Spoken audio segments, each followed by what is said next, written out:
Good evening and welcome to this week's NUFC Matters. I'm Steve Wraith. And I'm Malcolm MacDonald. And I'm John Gibson.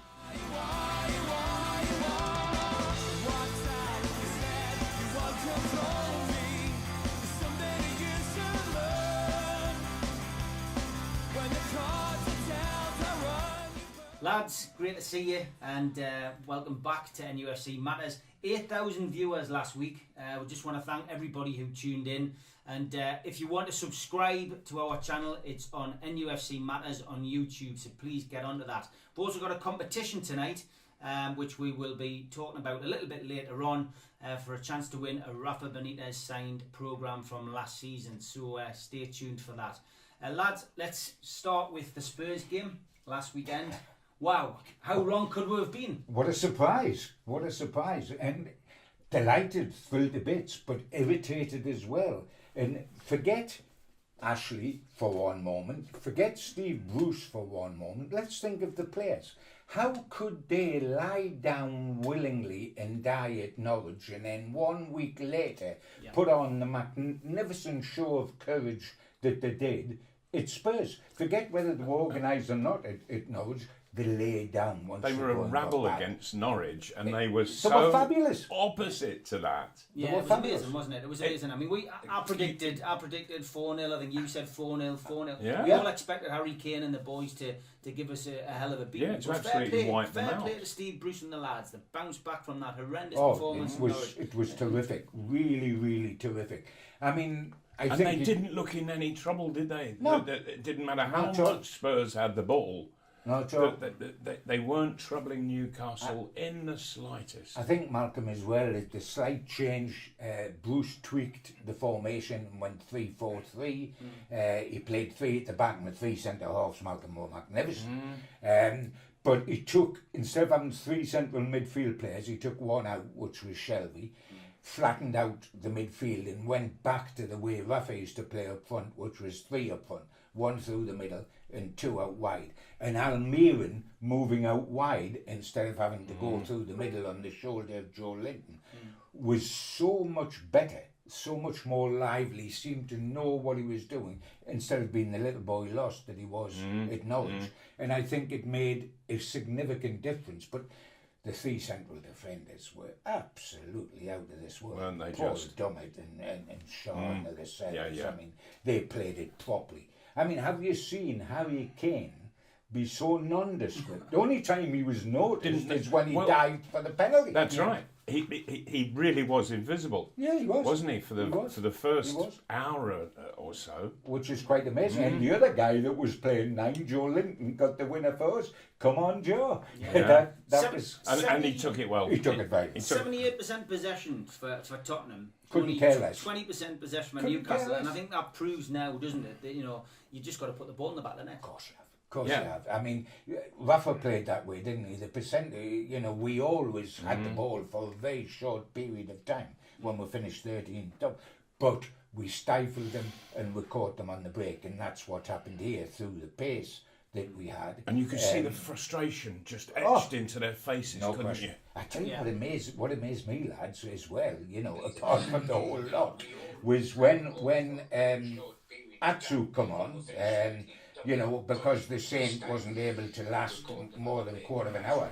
When Atsu came on, I have not been a great fan of Atsu. I think he's often been like a headless chicken that doesn't know where he's going or what he's doing. I thought he was magnificent down there. No, he's fantastic. Thought he played, and the ball he played in for the goal, the touch on the ball he played in for the goal, the dink, was terrific. Absolutely beautiful. It really was, and I had to do a double take to see that it was Atsu. Yeah. And then he reverted in the second half to his normal self when he was a ball was played to him, and all he had to do was control it, turn, and he was 1 against 1 with then the keeper to beat. Heavy touch. And he just let it go way beyond his He had a heavy foot. touch, didn't he? And the chance was lost. And I really do feel at this level of the game, it's got to be much better than that. And that maybe in Division 1 or Division 2, you might well see the miscontrols like that. Yeah. But in the Premiership, you go through all the clubs. You don't see players miscontrolling in that fashion, and I just feel that sometimes Newcastle can be a bit lightweight. Yeah. When it comes to the skills, and it's so frustrating because it's a glorious chance, and you have to work as a team so hard just to create. Look at Arsenal, the football that they played. They made one chance against Newcastle in the whole 90 minutes, and they scored from it. And so chances are few and far between. Yeah. Don't waste them. You can't afford to waste them in this modern day game that we're watching. Basically, we moved from that to the cup game, and at the start of the season, I think we discussed this last week. Steve Bruce had said that he really did want to give the cup competitions a go, and it was something that we discussed with Lee Charney and Mike Ashley. Turned up at the ground last night. Obviously, the changes were evident. We'd already been given an indication there was going to be changes because of the injuries that we sustained over the last 7 days, which I think were as much an excuse as they were the truth. And obviously Leicester put their side out, and we were like, beads of sweat pouring down my head. Perez was there, who potentially could have embarrassed us. Jamie Vardy, Schmeichel in goal. I mean, it was literally, a lot of that title-winning team were there. Yes. So, from our perspective, they would have. We made 2 changes. We made 7 changes. Yeah. And I could, in defence, I could understand that Joe Linton and Almiron didn't play because the one position we haven't got well covered in terms of players is centre forward. Yeah. Because Carroll's out and because Gale's out, we've only got Mutu, which is very lightweight. We haven't got cover there. Yeah. But elsewhere, we've got a lot of cover. But at the same time, if you say you're going to field your best side because you want to have a really good go in the cup, and you go into great detail about why can't Newcastle win a cup as well as stay up, and give Hull City as an example, as Steve did, that went to a cup final and went 2-0 up against Arsenal. Yeah. And then you pick a side, and where his Achilles heel was for me was the bench. Because if he can put Dubravka, Lascelles, Dummett and Atsu on the bench, surely they can start, because they might have to play during the game. And Atsu was called on in the first half because of Richie, having been exhausted, we were told, by his efforts down there. I think that left it, made a bit of a fool out of saying, we will field our best side and go for it. Having said all that, lads, I didn't think the boys did badly. They didn't. No, what do you think, Mark? They didn't. They didn't do badly at all. But I'm still annoyed that Newcastle didn't put a somewhat better side out. And for heaven's sake, we're not in September yet. This is the first month of the season. You hardly need a rest. Yeah, people are being rested. They need games to get themselves up to absolute 100% fitness. Yeah. Not being rested. I honestly do not understand it. And supporters can say, well, you're taking an old-fashioned view of it. It's not old-fashioned at all. These guys, they're not playing to their full potential physically or mentally. And if you think back, when I played back in the early 1970s for Newcastle, it was a 13-man squad. Yeah. These days you're talking of double that number. Yeah. One substitute. And it was one substitute then, yes. Isn't it ironic that against Spurs, when we didn't put out our full sides, allegedly because of injuries, although most of the injured guys were actually sitting on the subs bench. But I found it hugely ironic that we couldn't field our best side because of injuries. And then what happens? Richie, one of the few ones we did play from the first team regulars, gets a bad injury. I mean, he was just about decapitated. You've touched on that. With VAR, surely that would have been a red card. Oh, I think it had to be a red card. Yes. Everybody thought it was a red card bar the officials last night. I mean, it was, and I tell you what, Brendan Rodgers thought it was a red card because the guy never come out for the second half. That's right. Having done what he did in the first half. Yeah. Brendan Rodgers is no fool, and he saw what that was all about. That was absolutely horrendous. That was really desperately bad. And you're hoping it's not ankle ligaments, because that was what Steve Bruce had, basically said last night. That, there's three separate, injuries on his ankle, and it potentially could be ligaments, and that could be a long way off. Long time. Yeah. I mean, he isn't going to play against Watford, that's for certain, and we have a fortnight's rest. But if this is ligaments, it's much longer than that. And this guy, his attitude and everything about him is absolutely terrific. He'll play in any position that he's asked to play. He's really a winger who's been playing left full back or left wing back, where he had people running off him when he first was asked to do the job by Rafa. But he stuck at it and stopped that happening. And last night he's playing behind his chief support to the main striker. What did you make of the way that Bruce set up last night? We've already praised him for the way that he set up and smothered Spurs at the weekend. But last night, I think, especially when we saw the teams, we were struggling to think what formation he was going to play. Now, obviously, the one area that we're very weak in, when Joe Linton's not playing as striker, Mutu was obviously chosen as the man up front. But it was a strange setup, having Richie just off him and Shelby in the middle. I took a little bit of criticism on social media because I'm not a big fan of Shelby, but I actually thought last night, from a defensive point of view, he played quite well last night. He deserved a bit of praise. But what did he make the setup, Mal, last night? I found it an away setup being played at home. Yeah. There were three centre halves, and they played narrow, and where the fullbacks at Tottenham have been prepared to push up. Yeah. And the centre halves would spread across the pitch a little more. That last night the fullbacks stayed back, and it was five across the back.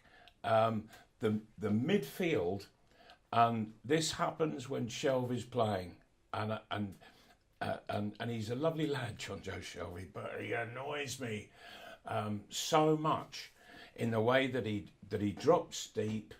And that brings the other midfield players back to keep in touch with him. It stops the back four from pushing up, because they can't go beyond the midfield, for heaven's sake, and leave them behind. And so thus you have this massive great gap to Mutu, who's up front. And Mutu was looking around, going, I'm sort of stranded on a desert island here up front, and nobody was really getting into contact, which is except for Richie, who was running his socks off, and he was going both sides.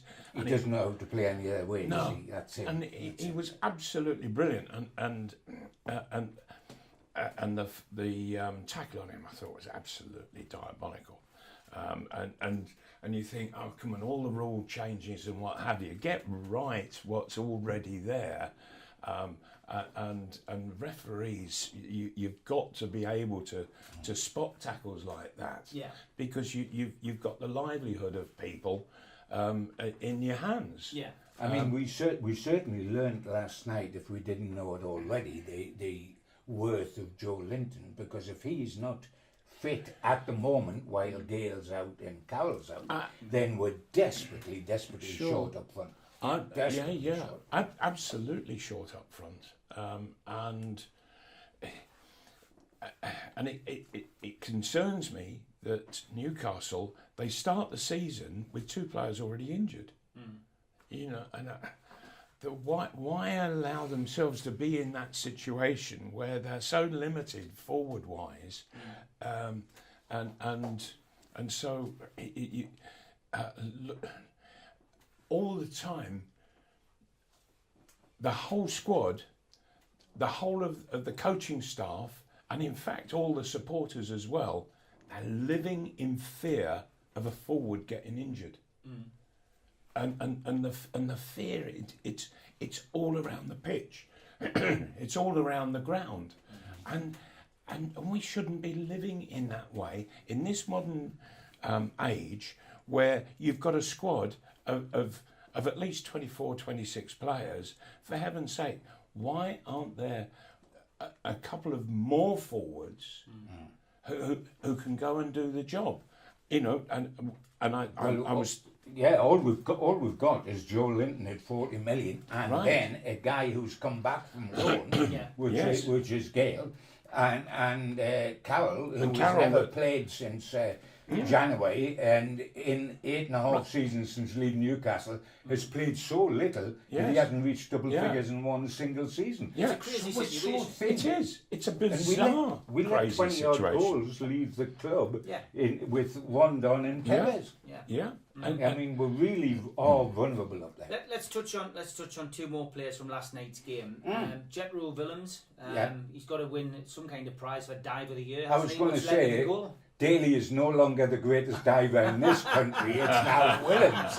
I mean, I thought it was quite magnificent backward flip, wasn't it? A lot It of was people done missed with the a lot. goal. A It lot was of a people lot actually done with missed the style. goal. I did. Did he? Was it? Yeah, because I looked Too straight many to the people- referee. yeah, Are you yeah. going to give a penalty or not? Yeah. I mean, Schmeichel was appealing. He thought Yeah. the referee was going to book him I for know, dive, and then and- Udo was tucking away his And then all of a first Yes. sudden of I the thought, season. what's Mutu doing running out to the corner flag? And I tell you what, Willems has certainly made an impression on He the has. start. It's St James's, hasn't it? I mean, he was at fault on the Arsenal goal, Yeah. and then he's off the high dive board with Pike Yeah. for our goal last night. yeah. Watching the people around, he's certainly become something of a cult hero already. I think a lot of fans have taken to him. So let's move on to Matty Longstaff. And I think the question I would like to ask you about him is, I mean, I thought last night, he skated around the action in the first half, but I thought the second half he got more into it and grew with confidence.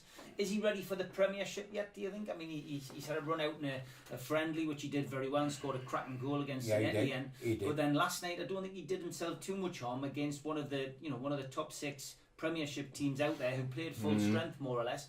Is he ready, Malcolm, for the Premier League? Not just yet, I don't think.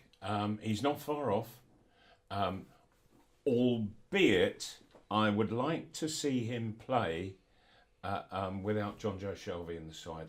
I really do feel that John Joe Shelby, quite probably without realising it, John Joe Shelby plays totally for himself and doesn't realise the effect that he's having on teammates who are also in midfield. That John Joe Shelby says, right, I want to play here just in front of the centre halves, and so you've got to withdraw, and it's a complete withdrawal process that's happening, and it leaves this massive great gap in front. It gives space to the opposition to play in. The centre halves are finding it dreadfully frustrating, and I've been watching this happen over and over and over again when Shelby is in the side. You take Shelby out, and Sean Longstaff, he pushes up, allows the centre halves to push up, and all of a sudden we're defending 20, 30 yards further up the field, and Sean Longstaff, and he's getting loads of balls, and he's feeding the other midfield players and creating all sorts. And I just wonder that you put Matt Longstaff into that situation alongside his brother Sean and say to Matty, "Go on, you go on, son. You be the forward running midfielder from the centre, with the others still getting forward on the wide position, and let Sean Longstaff just see what he wants to do as the playmaker." And I think that could really work. I don't think an inexperienced player like Matty Longstaff can play alongside such an experienced, controlling midfielder as John Joe Shelby. I mean, I think... Mark, before you give your comment, Martin Spalding on Facebook said, Matty Longstaff starts ahead of Key 7 days a week for me. So, I mean, he has got fans. There's no question. Yes. I mean, first and No foremost, question on that. I think that the two Longstaffs are the future of Newcastle. Yes. These will be terrific players. Matty, for goodness sakes, only 19. Yeah. I mean, and he has come too. His brother's, 21? I mean... Before this year, before 2019, they were just buried in the hinterlands of Newcastle United, in the academy sides. They look as if they're going to be very, very good players. The decision Steve Bush is going to have to make with Matty is, as this first half of the season goes on, He's got to either give him game time in the first team or let him in January go out on loan, as Sean did to Kilmarnock and Blackpool, and get some real experience, and then come back here and dominate next season with us, without a shadow of a doubt. As for this guy being ahead of Key, every day of the week I couldn't agree more with the guy that's just got in touch. Yeah. Key is now become nondescript. He was quite decent and tidy and nice when he first came to us. This season, it's obvious Steve Bruce doesn't really rate him. He hasn't taken part. He was there last night, didn't play, didn't get off the bench, didn't get on. Yeah. He only played in the disaster game, I think, at Norwich. Yeah. He was then out for Spurs. I think he's very back in the rating. Matty has got to look to... You've got Sean and Hayden there, that one of those would have to go, and Shelby, who Shelby's Marmite. You either love him or you hate him. And for me, he hasn't got the legs, he can't run, he doesn't get round the pitch. And if you want to press high, which Newcastle United have wanted to do, have a press high, you've got to have legs as a midfielder to be able to press high. Shelby doesn't have legs. Shelby likes to sit there in front of the two centre-halves and just hit Hollywood balls. Yeah. He doesn't get up and down, up and down, up and down. And in the modern game, he's becoming, I'm afraid, I'm a little bit worried, a bit of a dinosaur. Magnificent on his right, on a given day. Yeah, and he But can the rest strike of- great passes. Oh. He can strike great shots. But the rest of the time, But you know, his you're playing for the positional captain. play, it completely ruins it for so much of the side. They're all being pulled out and disjointed because of him, and it's a shame. And the one thing I would say yesterday about Matty Longstaff was, even when it wasn't going for him, he never hid. Yeah. And I've seen midfield players in the Newcastle side, when it's not going well, that they will go and hide and they get out of the situations. Matty Longstaff never did. There he was in his position, contesting, competing all of the while. And I thought, good for you. You've got heart, son. And I wanted to see more. And and the ideal time to play two youngsters together in the middle of the park is against the side that's bottom of the league. Yeah, and that's... And Saturday sounds a good time for me. We'll come to that towards the end of the show. Let's just look at the injury list. We've already touched on it a little bit about the frailties that we've got up front. But are you both concerned about the injuries that we've got piling up? Matt, obviously Matt Ritchie now, and Joe Linton. We're not 100% sure if he's going to be okay Saturday. Right, we can see precisely what happened with Ritchie, and it was a horrible tackle, and the referee let himself down as much as anybody else, to include Matt Ritchie. But nevertheless, do you notice how often players for next to nothing are collapsing into a heap? That when things aren't going quite well for them, down they go. And there are times when, when I was playing, we were taught it didn't matter how badly you were hobbling, get back first, then you can get treatment later. But you don't just collapse in a heap in the opponent's penalty area and allow them to flood forward against a Newcastle side that's one short, because there's the man collapsed in the air. You do everything you can to get back, and then a cold sponge for 30 seconds, and all of a sudden they're up and running again. And I think in your day, cold sponge got rid of a broken leg. Yeah, absolutely. That's the way it was. Absolutely, and so I'm really not happy about that at all. But also, I can't believe that there are so many long-term injuries that we've got Dwight Gale there. He's injured. Injured from when? Injured from when, for heaven's sake? We've got Andy taken on Andy He's injured Carroll because it's a Premier League season. He Well, was injured the last Premier League season. Precisely, John. Hamstrings. You know that if if Newcastle United were playing now in the Championship, I know Dwight Gale would be absolutely fit and raring to go. But I think, I think the Premiership frightens him. John, for you? I think on injuries, Joe Linton and Almiron will play on Saturday. Okay. They will be fit and they'll play. I mean, they could have played last night if it had been the European Cup final. It would have been suicidal to play Joe Linton, certainly. Last totally would. I couldn't agree more, 100%, because they are the one. The reason I was highlighting them there, really, Steve, is because that is the position where we've got a mammoth worry. If either of those, and in particular Joe Linton, was out, where do we go? I am perturbed about Richie because I think his attitude epitomises everything that's good about Newcastle United on a good day. When Newcastle play well, as they did at Spurs, 7 or 8 of them play like Matt Ritchie's. Yeah. When 7 or 8 of them, I meant off the ball as well as on the ball, and the work rate and the desire and the whoosh and the commitment. When they don't play like that, we get a Norwich City. So and his position isn't greatly covered. The diver will cover it for us and against Watford if necessary.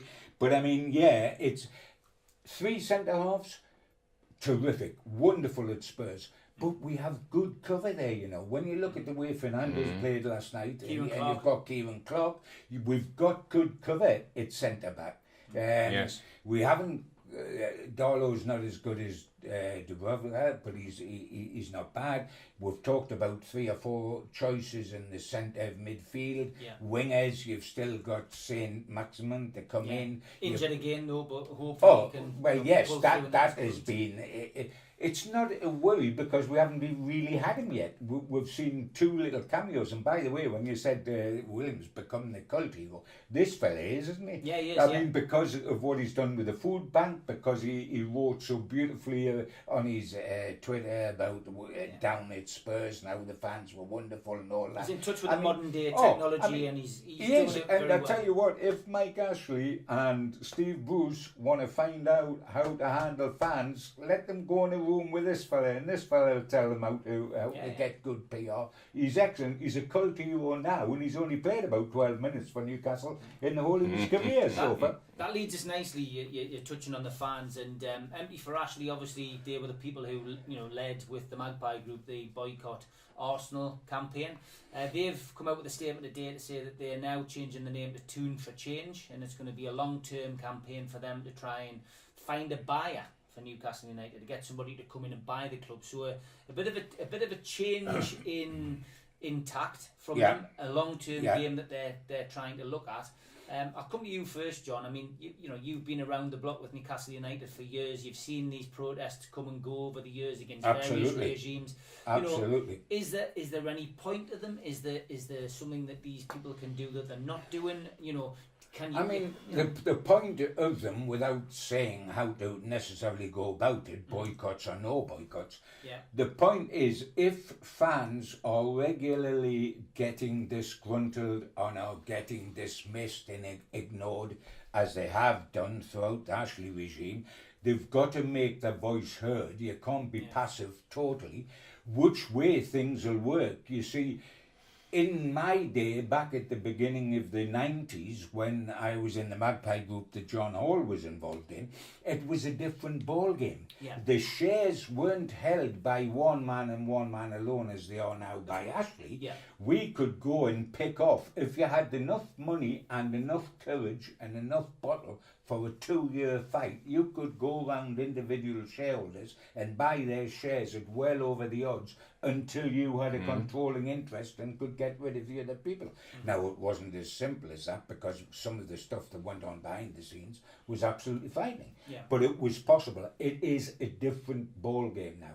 And in lots of ways, the Newcastle fans are rather unique. Their greatest strength and their greatest weakness is their absolute loyalty to Newcastle United, which I understand, you understand, Steve, as a Geordie, and Malcolm, who's becoming on a Geordie. And the heart rules the head. Yes, totally. And it's from cradle to grave, and it has been for me. Yeah. And it is hugely difficult to get enough fans to boycott watching Newcastle United to make a significant difference with the owner, because fans are so passionate. They're either passionate to stay away because it's the only way we're going to make an impact, or they're saying, I hate the regime, but I don't support the regime, I support the team. Not the regime, support the team. And then they go for that reason. And really, in the heart, both sets of supporters feel exactly the same way, but they've got different ways of tackling it. And it is very, very significant drop different. in season tickets this season, and obviously last night we didn't see the record all-time low gate, but we still saw 22,000 there, which it was half the stadium closed. Yes. So there is some effect from from Ashley's without a shadow of doubt, and really, doesn't that show the desperation that there is on the terraces, that fans are really contemplating doing this and doing it, staying away on it, because that is not in the blood of Newcastle United fans. Normally, they're passionately, throughout all the years I've seen when they've rebelled against directors, they have still wished to support the team, but not the regime. It has now got to a horrible, horrible state, and the earlier Mike Ashley decides to take the money and go, the better, because really it is not going to work for him. And I can't believe for any moment anybody in his position can be getting any enjoyment out of owning a football club where you're so universally disliked. So quite what's in it for Mike Ashley now, I don't know, bar getting out of it. Quite clearly money. Mal, your views? Money. Oh, without a shadow of doubt, yes. But it's money, and and a lot of the Mike Ashley empire all around the world is losing money hand over fist. As I mentioned last week, he's had all the bad hits with Devon's and all that, and he doesn't want to take another one here. And Australian companies, American companies that he owns, that they've been struggling and losing him money. The one company that isn't losing him money is Newcastle United, and that's producing him, I think, couple of comments from a very handsome amount of money. Couple of comments from people on Facebook. Bobby Heppel said he's gutted about Bury Football Club. As far as Newcastle United are concerned, though, he feels that they're going to finish in a similar position to last year. He said 20% of possession away from home at Spurs. Who cares as long as you get the result? Yes. Thomas Heppel-Whitey says, what can you really do with a guy that owns 100% of the club? I agree with John. If he doesn't want to sell, I think he's had interest from other buyers, as we've seen before, but he definitely doesn't want to sell the club no matter what he says. So, I mean, it is a very... I don't like talking about it, because when you get to my age, with one foot in the grave, you're seeing all the chances disappearing over the hill with the League Cup this season. He has another one, we're not going to do anything. And quite frankly, we can't continue to go on like that. But I mean, in a way... During my time at Newcastle, this feels as low as it's ever felt, regardless of results, because at one time Newcastle almost went in the old third division in the Magpie group through their takeover, and getting Kevin Keegan avoided that and brought us up. We have been a lot further down the pyramid than this, but this feels there's more lack of hope now. More lack of hope than there has been for an awful long time, and that's depressing. And while the result at Spurs was wonderful and adored, and please God let us beat Watford, it won't put hope back in this old heart. Ray Brand says 10 seasons now he's boycotted Newcastle United because of Ashley. Leon Osman asks a question. He says, do you think all the criticism of Steve Bruce is fair? I've read some rubbish today about him and his coaches being at fault for injuries, the strength of the team yesterday, etc. He said Rafa had his fair share of injuries in his tenure, and the performances in the Cup were far worse than what we saw last night. For me, the team has looked well set up and organised the last two games. So, has the criticism of Bruce... I saw somebody put something out about him, wearing his tracksuit, not wearing a tie, and it is... It can escalate and get stupid, and social media feeds that. What do you guys think about? Well, I think that can happen and does happen. But I mean, I said to Steve Bruce when he got the job. Why did he take it, Steve? I couldn't understand. He was well loved at Sheffield Wednesday. Yeah. Sheffield Wednesday aren't Newcastle United, but they were historically a reasonably sized club. They had a good chance of coming up. The fans loved them. he coming here, he knew what the score was because he's a Geordie that's got people up here. I don't think he honestly realised the depth of feeling against Ashley, how it had really wretched up as much, and that has shocked him. But it gets obsessive with Bruce, because Bruce is the second target for fans after Ashley, because he's seen as Ashley's man. Don't forget Lee Charlie. Well, I would prefer perhaps to forget. I mean, Malcolm, what about you? What do you know? Is it unfair to criticise Bruce so early on? You know, it is, and management isn't an easy thing to do. It really isn't. You've got so much that you need to organise, and you have to get it right from the very beginning, because you can't take any days off at this level of football, and I think that Steve Bruce, with what we've seen in the last two games, Spurs and Leicester, that whatever he and his coaches are doing, it's going to get results. And we shouldn't knock that, and I think that people have got to. They've got to give Steve Bruce the opportunity to get the players organised and playing, get results in. Don't make the job any more difficult, because apart from anything, Steve Bruce has got to be. He's got to work for the owner, and that ain't easy. Yeah. Because there'll be all sorts of demands on him.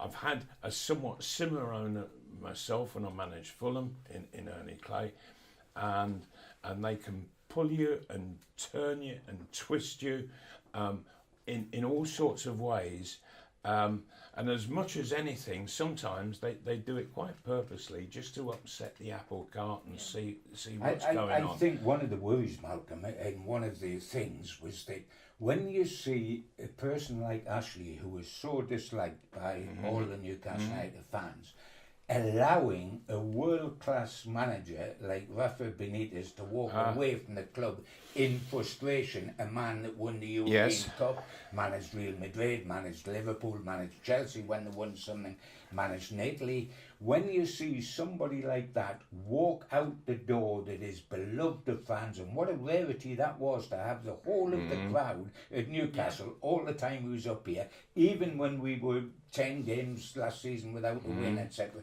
still firmly behind the manager because they believed he would get them out of the trouble, and he did. When the fans see Ashley let him go, the next guy that walks through the door isn't going to be given a chance. Is going to be tarnished straight away.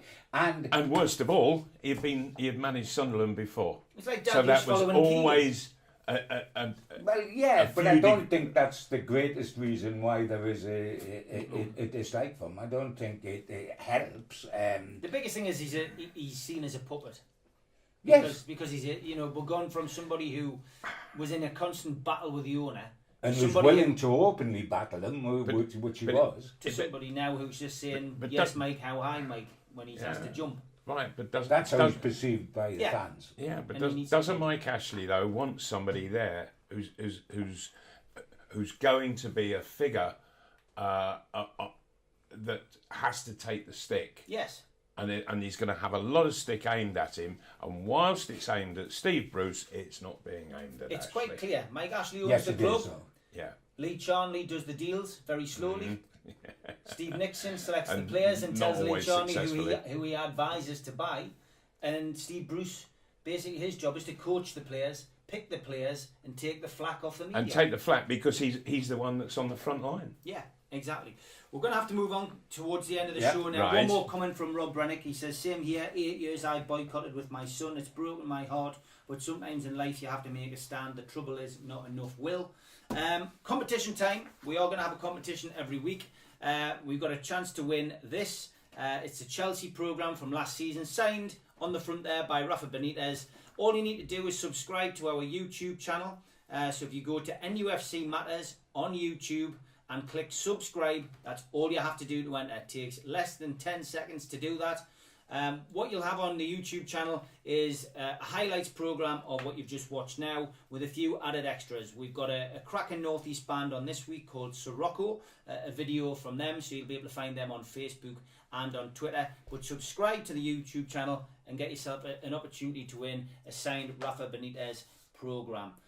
Final point, lads. Watford on Saturday. Let's have a prediction, and let's all try not to make the same mistake we did last week and all go for the same score. I'll ask you a question, Steve, before we come to the prediction. Yeah. Before I make my prediction, will you please tell me which Newcastle United side is going to turn up? The one that played at Norwich or the one that played at Spurs? Then I'll tell you what the result will be. I think the only person who can give the answer to that really is the club doctor and the club physio, because we've got a few injuries, haven't we? I think. No, but I meant in terms of attitude. Of attitude. Of the team. I'll go first. Newcastle United never make it easy. They've gone to Spurs when we all predicted they were going to get beat, and they came away with a 1-0 win. Saturday really should be on current form. Newcastle, after the last 2 games, should be a formality. Newcastle should do well, should get away with a 2-0 win. I'm going for a draw on Saturday. I'm going for a 1-1 draw. Are you now? Because also what you didn't do was mention the game last night, and it was a reduced side. Yeah. And I thought that they played very well against a top quality Leicester side. I remember seeing Leicester in the second half at Stamford Bridge earlier in the season, and they were absolutely incredible. Yeah. So the score's going to be Chelsea. For me, I think that this is where Newcastle, they've got to go out and really spank Watford backsides, and I'm going to go 3-0. Oh, there we go. I've got a feeling that 1-1, which is what you said, could be right, because Watford are due to get 8 points somewhere, and Newcastle tend to disappoint. But I'm going to go with the heart as well as the eyes, having seen them, and I'm going to go for a 2-1 victory. Great stuff. Well, hopefully you're going to be right, or you're going to be right, and I'm going to be wrong, but we'll see. Thanks very much, everybody, for joining us on Facebook and on Twitter. Don't forget, please subscribe to the YouTube channel. Get yourself a chance of winning this Rafa Benitez programme, NUFC Matters, on YouTube. We're going to play out on the video on YouTube tonight with a local band called Sirocco. Give them a follow on Facebook and Twitter. But thanks very much for joining us. Goodbye. Good night. Bye-bye.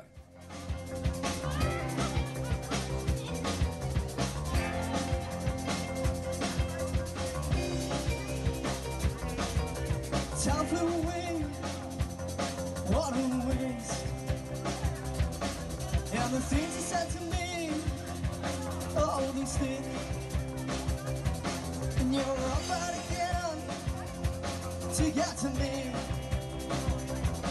And the anxiety and the jealousy, yeah, in my mind, the curiosity.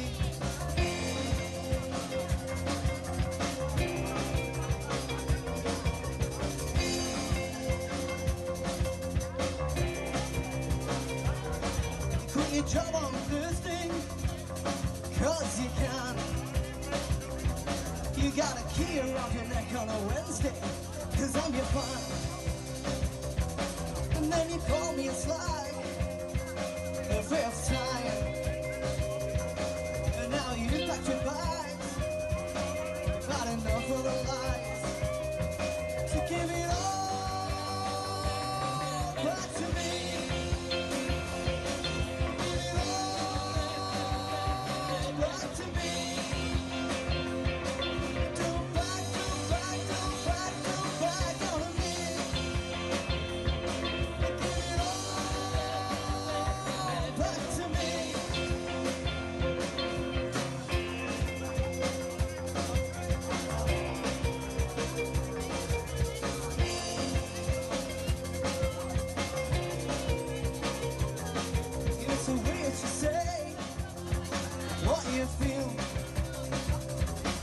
And you're falling in love, and who would want this modern relationship with the mediocre sex? There's more interesting you for.